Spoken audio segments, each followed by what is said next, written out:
አንድ ሰው የኩላሊት በሽታ ካለበት የኩላሊት እጥበት ወይም ደግሞ ዳያሊሲስ የሚያስፈልገው መቼ ነው? ሰላም ዶክተር ኬብሮን ነኝ።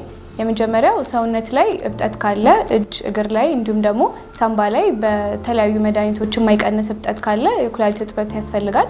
የሁለተኛው ፖታሺየም የሚባለው ንጥረ ነገር ከፍተኛ መጠን ሰውነት ላይ ሲኖር ማለት 6.5 እና ከዛ በላይ በሚሆንበት ጊዜ።